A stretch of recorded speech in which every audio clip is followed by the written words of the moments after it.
Hello my crafty friends and welcome to my YouTube channel Corrine Crafts. I hope you are well and I hope you've been having some fun times crafting. Now any of you that watch me for a while and I've not let this secret out before will have probably worked out that I record the tutorial and then I come and record this bit last and then splice them together and put this bit at the front. Because I've just made this card. I've just done the tutorial for this. It's a gorgeous shaker card. My plan was to show you that we don't always have the exact dies or the exact product that we want to create the look that we're trying to achieve.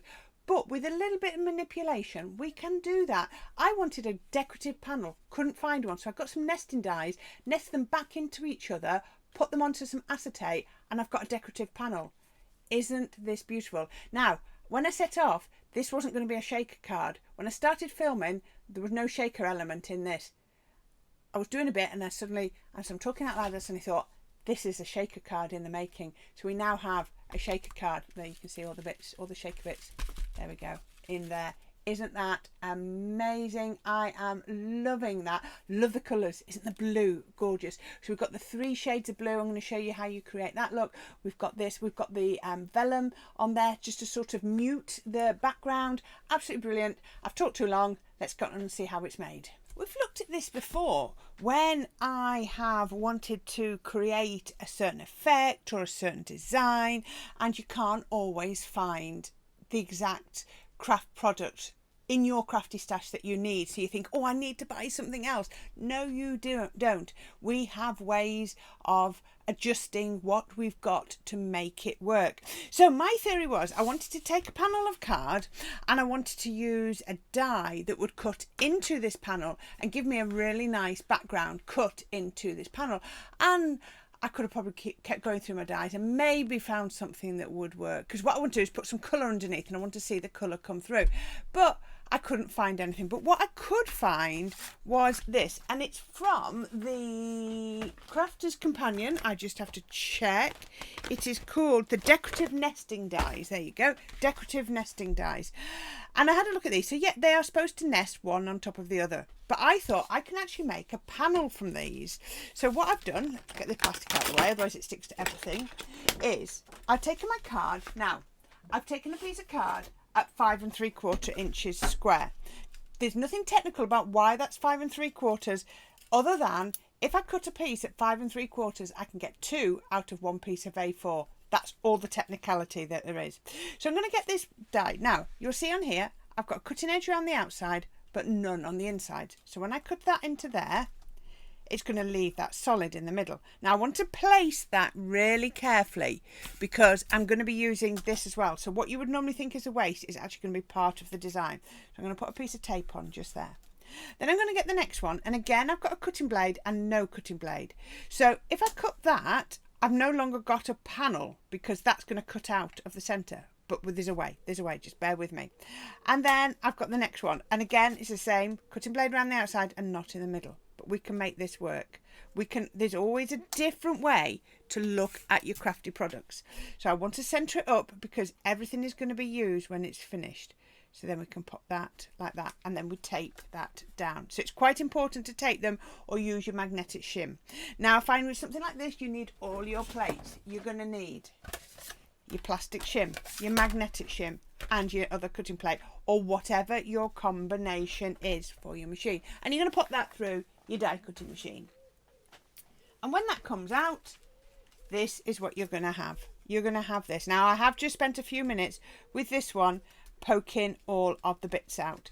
So you'll see I have now got a gorgeous panel, but it's in 4 pieces. I've got the outside piece. I've got this large, beautiful frame. I mean, look at that in white. It is stunning. And then I've got a smaller frame and then a smaller frame each. So I've got the 4 pieces, but I only want one frame. I want one decorative panel. I've missed some bits, look. I want one frame. So what I thought I'd do is I'd get a piece of acetate and this is going to work on here. So I'm going to get my card. I'm going to turn it over and I'm going to pop. I could put red liner on, but I'm actually going to just get my dotty tape pen and I'm going to pop my dotty tape pen just along here. I'm going to be using my dotty tape pen quite a bit today. It's going to be my new best friend. I'm going to put that on there. Then I've got my acetate. Now my acetate is just slightly smaller. I haven't even taken off the plastic protective coating yet, which you get on some. There we go. Come on, off you come. There we go. Get that off. And then, oops, it started to stick. I've just cut it. Oh, just fractionally smaller than my 5 3/4. It really is only fractionally. If it just sticks out, I can always trim it at the end. Now I could be doing this straight onto my base layer, and that would look really well. So now you can see, look, I've got a frame there.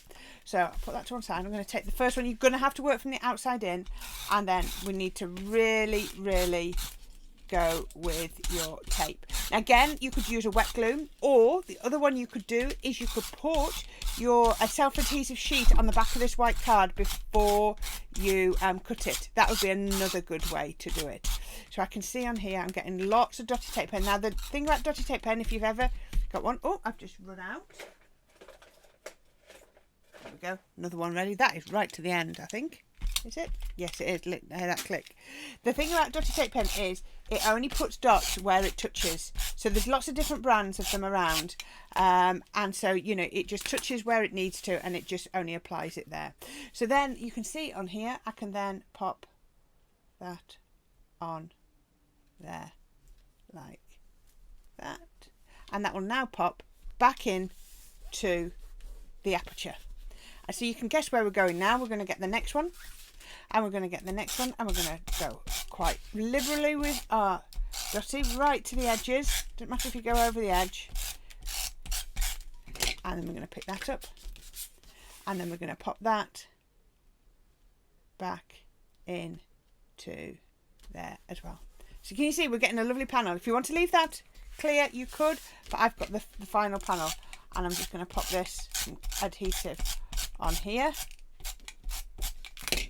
Yeah, get rid of that, and that's now going to go on here. Make sure all those bits are poked down, and then that one is going there. So I've now used a decorative nesting die to create the decorative panel that I was after. Isn't that beautiful? And I just think that looks lovely. Put one inside the other. Now what I thought I'd do is I would elevate that. So I have got some foam tape, just my regular shaker foam tape, and I'm going to pop it quite close to the edge so it's not visible. What I can do as well is once I've done this, I can then, I'm not making a shaker, so you don't have to seal it up. Don't worry about that. This is just, that would actually look really, ooh, oh, am I going to make a shaker? No, I'm not going to make a shaker. I'm not. Oh, I'm sealing it. I haven't decided. Just had an idea. Would a shaker look nice? I think it would. I might do it. I might go for it. That was not my plan at all. So I'm going to put that there, and then I'm going to put some more of the foam just across the middle, just to add that little bit of support. Even if I do a shaker, it'll be fine because the sequins will just go round it. So you can do it like that. And this is just going to keep it proud at the inside. So there we go. We can put that on there. Now what I could do is I've got a piece of navy card here. I could go straight over to the top like that. And doesn't that look beautiful? But we're going to go one better. So I've cut a piece of card that's just, you can see, just slightly shy of that. And what I've done is I've cut 3 pieces of card in 3 different shades of blue. And they were about, what were they, about 8.75 centimetres. So I now normally work in inches, but I couldn't get an exact measurement, so I had to go into centimetres. And I'm going to pop these on to here. They're going to overhang a little bit for now, and I'm just going to go up in grades. So I think that is the perfect sort of gradation. So I'm going to pop that, and I'm going to go, I'll do it with my tacky glue, just because I can go on a little bit quicker, and I can put that onto here. So all you do is find out what area you want and then divide it by 3. I got my calculator out and divided it by 3. So I'm going to come onto there, and it's overhanging. I've cut these a little bit big because it's easier to cut them down afterwards. And then the next one, I just needed the right height so that I could work out what size to do them, because I want them all to be roughly the same. And what I might actually do is just very slightly overlap them, but very, very slightly, because the last thing I slipped it. Last thing I want is some white to show, because I could just pop them like that, but I feel I'm just going to overlap like 1 millimetre, so that I don't run the risk of any white showing. Just like that. And then my final one. Now this could be any colour you want. You could do this in different yellows, different pinks, different blues, different purples, whatever you want. You find the colour graduation that you want. I just got all my packs of, I wanted it in linen card, so I just got all my different packs of linen card out. These are from 3 different packs because I knew I wanted linen, so I just got 3 different ones, lots of different ones out until I found 3 that I had. At one point I had a couple of different greens, a couple of different blues, a couple of, what was the other colour I had? I can't remember now. Was it greens, blues and purples, I think it was, until I came up with the one that I wanted. So all I'm going to do now is turn that over. Now you could get your guillotine, but this isn't actually going to be, this edge isn't going to be visible, so I'm happy that my scissors are going to cut it straight enough, and then make sure I'm not sticking out on the others. Now if you wanted to, what you could do is then just put a bit of pressure on that, make sure, oh, reach over, make sure it's all pressed down nice and hard. Now I think personally, oh, we grade upwards, don't we? Look at that. Can you see that colour graduation coming up through there? Once I've done that, I'm then going to put it onto the navy blue, and I think that looks beautiful.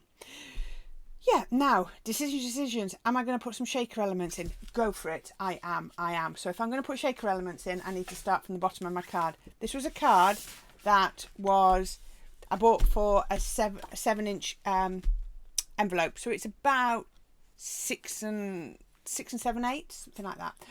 Some gold, and you'll see why in a minute. The gold will come through all the layers in a minute. So we can put that onto here. Some gorgeous gold. And if I lean over that, you'll probably see my reflection in there.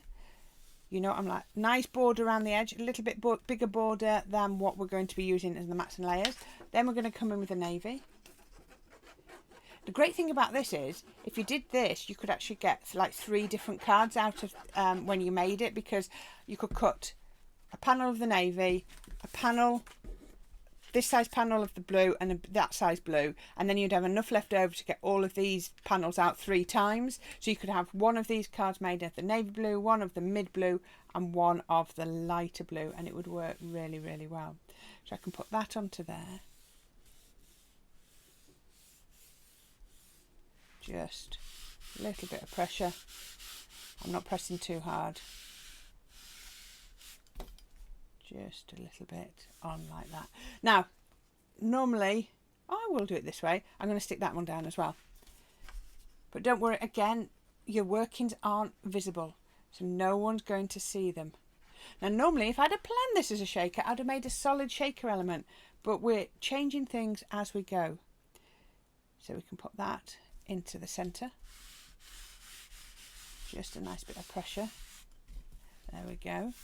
If you wanted to put some pressure on, so I'm going to get that. Now I need to find some gold sequins. What have I got? This is, like I say, this wasn't planned. Ooh, how about that? Those go with that, don't they, really well? So all I'm going to do is I'm going to put some of these. Now I can't put them in the centre because I put some tape in the centre. So I don't want many, because I wasn't even planning to do this. Wasn't even planning to do this. I just saw that as I'm talking out loud. There we go. And there we go. And there we are. There we are. Oh dear, there we are. So put those on. And then, there we go. We can take the tape off. Now I've put it, I see, as soon as I started to seal it round, I thought this has got to be a shaker, hasn't it? It's just crying out to be, isn't it?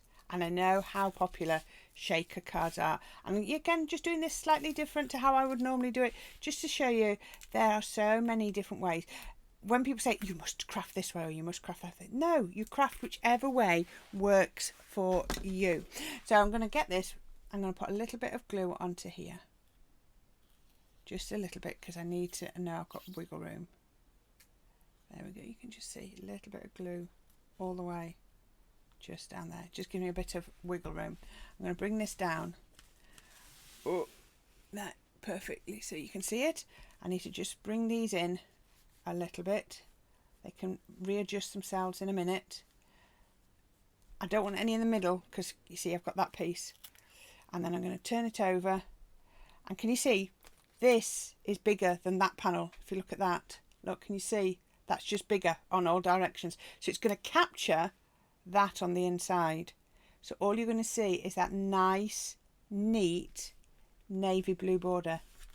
I am a bit of a one for neatness. Now on there I've got a little bit of adhesive from where I glued the card down on to, not glued it down, stuck it down with a bit of tape to hold it in place.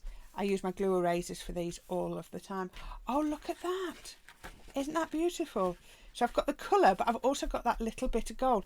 This is going down a completely different route to what I expected. Okay, now I've talked about this occasionally, but not very much, about using vellum. Using vellum to sort of, what's the word? Tone down a display, make it look a little bit more opaque. So I thought I'd put a little piece of vellum in the middle. And on there, using my Stays On ink pad, I just used the Stays On because it sticks. I just use, now, somebody might be able to tell me, I've got these stamps. They're clearly Crafter's Companion from when I was doing it. And I think they're not like the jigsaw, but they came in a collection. They might have been with the flowers, which was one of the last things I did before I left there. I don't know. I'm not totally sure. It's irrelevant. I've got those. Right, I'm going to put a few little dots on the back because the dots won't show. I'm going to turn that over and I'm just going to centre that up. Make sure that's nice and straight. There we go. I can line the Fantastic Day up against there. And we've got that in there. So what I'm going to put on here is I'm going to put Celebrate, Have a Fantastic Day. So let's just grab that piece of card. So all I've done is I've cut it. This is one of Sharon Callis's floristry ones. I've cut it out of gold and I've cut it out of navy blue, and I've just done them together. And I'll tell you why I did that, because I caught it and I ripped it. So I needed just to put it together before. I'm going to do it this way.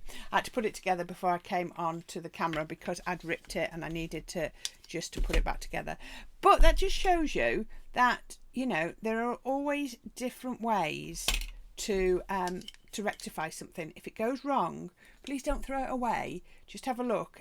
It just took me a little bit longer to do the drop shadow because it had torn, but I could still get it, and it's the drop shadow, so it's hidden. Glue press. I know a lot of you have purchased that, and if you've purchased it on my recommendation, then I hope you're pleased with it. I'd hate to recommend something that you weren't pleased with. I love it. It's one of my favourite tools that I've bought in the last little while. And then we can pop that across the centre. So the great thing about putting that on like that is it will also hold down your vellum for you because I've glued it on either end. So it's doing a double job there for you. If you get any glue on your, what's that word? Mirror card, just a little bit of a baby wipe over the top or a damp cloth, or the glue just lifts off. You can see just like that. There we go. And it's back to being shiny again. Perfect. Now, in theory, we're nearly finished, and all I needed to do was to add a few little gems. So I've got a few gems on here that would look, oh wow, aren't they a good match? But what I wanted to show you was, I've got this bag of flowers. Now, I used to use a lot of pre-bought flowers like this. And before I went on air on TV, I used to stick them onto card, so that when I wanted to put them on the card that I was making, the project that I was making, they were ready to go, and they were really, really quick. And when I got rid of a whole load of cards, I actually ripped them off the cards because they were just too pretty to throw away, and they weren't really ready for recycling because I had to put a lot of cards into recycling. I gave a lot away, I put a lot into recycling. But this was one. I love these blues. Aren't they gorgeous? You can see why I wanted to keep them. And they've just literally been sitting on a shelf. So I would stick flowers. These are individual flowers that I've just hot glued onto a piece of card into an arrangement. So I'm just going to cut off the white. I always used to do it on white because I would find that very often I was sticking them onto white, so I found it didn't show. I was careful where I'd put my glue so that my ends weren't glued down, or the edges. I can go around in a minute. And then I'm just going to cut it off. This must have been stuck on this piece of card for over 2 years, because I haven't really done this sort of technique much for a good couple of years. So I've got it. You can see the flowers are just glued on there. I've just put them on. Now you can see that. So all I would do is, once I'd done this, I would just go in and cut away as much of the paper as you could. I very rarely glued them. Even if I was doing them myself, I would very rarely glue them straight onto the card, because if it went wrong, there was nowhere to go. Whereas if I did this, it went wrong, I could just peel it off and start again. So I've got that, and I just thought I would pop that up there. I wasn't sure where it's going to go. No, I think up there. Oh, wow. I'm so happy with how this is coming out. So and that's great, because now I've got this piece here. And this is going to give me somewhere to put my glue, which is absolutely perfect. And that's going to go just up there. I love this. I'm back to using all the things that I love. All the things that I love doing so much. And then I'm just going to pick a bit of the design. So I like this bit here. And I'm just going to grab, oh, running away. I'm going to pop one of those just there. So I've got 3 of those visible. 1, 2, and a third one just there. And I think I might just get a couple of the little ones and just put them. I could put one on there, and one up there, and at a different angle, one just there, so it's not symmetrical. And there you go. How about that? So this is, oh, look at that, and the shakers are moving. That is gorgeous. I hope you like that. There we are. So this card was all about adapting the stash that you've got to create the effect that you wanted, even if you've not got something that is exactly what you were trying to achieve. So I wanted a panel, couldn't find it. I had nesting dies, but by nesting them back into each other onto some acetate, I've created the effect I wanted. And look at that, with the grades of blue. No one will know that's 3 separate pieces of paper behind there. Somebody think you've got some sort of ombre, but that would be nice. I never thought of that. I've got some ombre card as well. That would be nice. But I wanted that striking contrast, and I love that I found the blue flowers as well. There you go. I hope you like that. Isn't that pretty? That is so, so pretty. Really pleased. We've gone down a completely different route to where I started on, but that's why I have all my crafty stash around me when I'm filming these, so I can grab things, so I can grab the sequins, so I can grab the gems like these. You know, we always go down a different route, don't we? Well, I hope you like that. Thanks for watching. I'll put some links down at the bottom. I'm sure I'll be able to find some bits and pieces, some vellum and some gold and all the rest of it that I can link to. And if you like it, please leave me a comment. But if this inspires you to have a go at making something, you don't have to make it a shaker. You could do just as I was going to do and do that. You could also, you don't have to raise it if you wanted to. This could go straight onto your background. Lots of different combinations. Please, please, please show me what you got. Have you got a Christmas nesting die? And you can nest those, and then you can put a Christmas flower on there. That would look amazing too. Right, thanks for you for watching. I hope you enjoyed that. Links to my Buy Me a Coffee page down at the bottom, and thank you all for all of your support. Hope you like that. I've really had fun putting that one together, and I'll see you again very soon. Bye for now.